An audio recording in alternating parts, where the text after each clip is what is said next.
Ini penting, saya akan ulangi walaupun tadi sudah disampaikan oleh Pak Sekjen. Yang pertama adalah penguatan layanan keimigrasian berbasis digital. 2. Penguatan pemeriksaan keimigrasian di tempat pemeriksaan imigrasi. 3. Penyederhanaan regulasi visa bisnis, golden visa, izin tinggal investor yang mendukung peningkatan investasi. 4. Penyuluhan hukum keimigrasian oleh petugas imigrasi pembina desa untuk mencegah TPPO dan TPPM.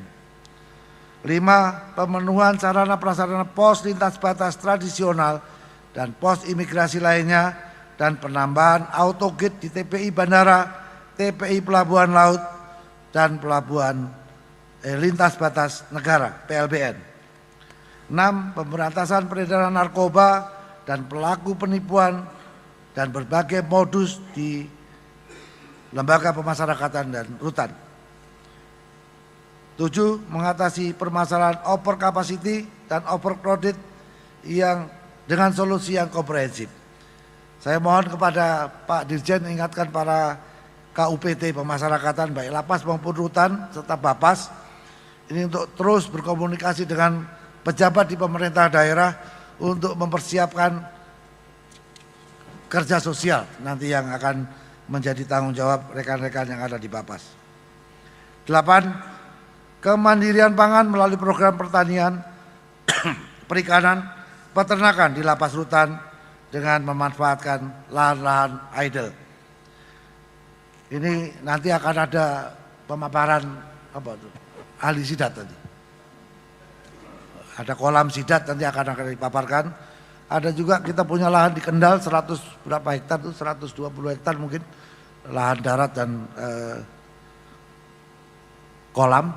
Kemudian kita juga punya kegiatan faba di Tangerang. Ini mudah-mudahan juga bisa menjadi contoh. Masih banyak peluang-peluang lagi yang bisa kita manfaatkan untuk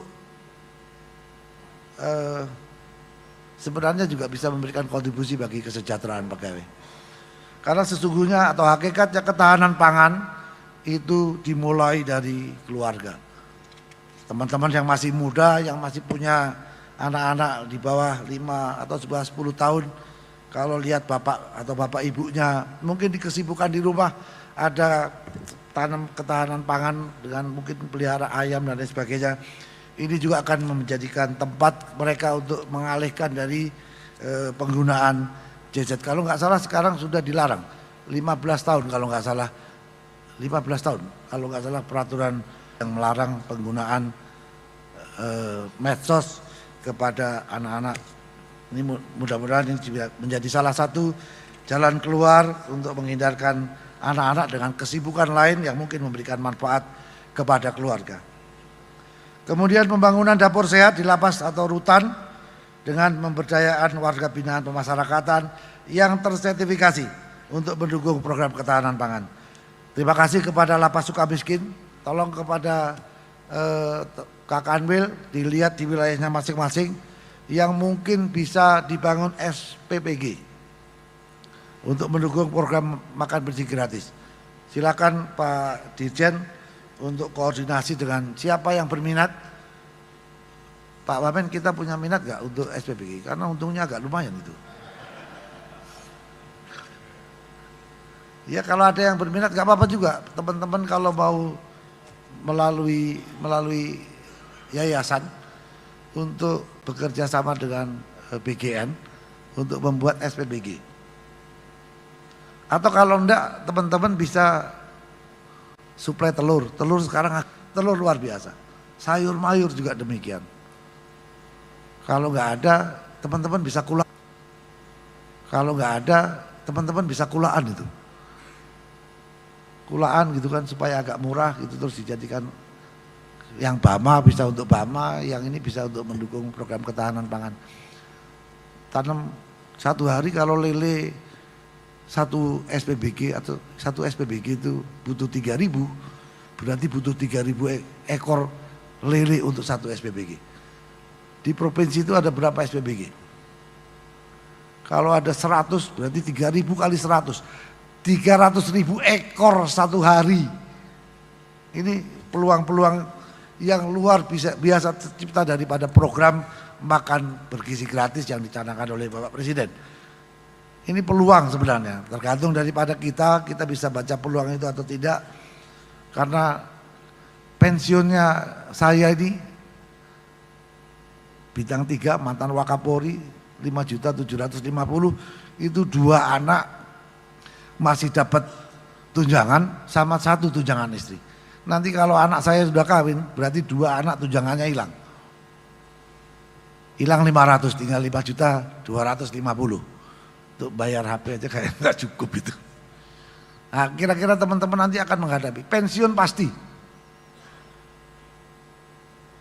Harapan usia hidup kita orang Indonesia ini udah di atas 70 tahun, bahkan sampai 80 tahun. Kalau pensiun umur 60, punya 20 tahun usia menghadapi pensiun. Kalau nggak suka olahraga, mungkin tinggal panen penyakit itu. Kalau nggak siap, kira-kira apa yang akan hadapi? Saya utamanya juga mengingatkan diri saya sendiri untuk mempersiapkan diri. Karena sejak kapten saya sudah persiapkan diri saya untuk pensiun. Oleh karena itu saya bisa ngajak teman-teman sekarang untuk, yuk yang belum persiapan, mari kita persiapan. Karena sejak pangkat AKP saya itu persiapan pensiun.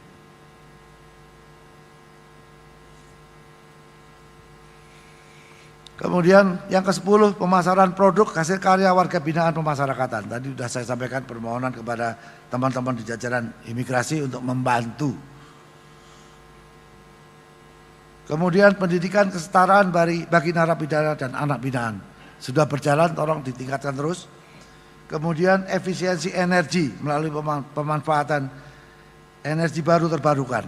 Kalau bisa Pak Sekjen rencanakan kita bisa nggak pasang di rooftop kita itu solar cell, tapi nggak usah pakai baterai. Yang suruh mikir nanti ahlinya. Jadi kalau nggak pakai baterai bisa nggak? Nah, saya mau pakai solar cell tapi tidak pakai baterai. Mungkin yang mahal kan baterainya. Jadi kita bisa kurangi. Dan tolong kepada para Kalapas Karutan, Pak Dijen Pas, tolong ini yang lampu-lampu yang ada di lingkungan itu ganti solar cell aja supaya mengurangi beban daya listrik kita.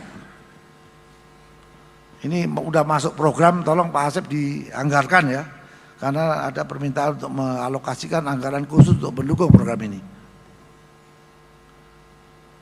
Kemudian layanan pemeriksaan kesehatan gratis dan bakti sosial. Terima kasih, bakti sosial sudah berjalan dan terus dikerjakan. Termasuk Jumat Barokah yang dilaksanakan oleh teman-teman di jajaran Kementerian Imigrasi dan Pemasyarakatan. Syukur-syukur teman-teman yang di bawah ini mau menyesuaikan, menyelenggarakan kegiatan yang sama, tidak akan miskin kita gara-gara sedekah.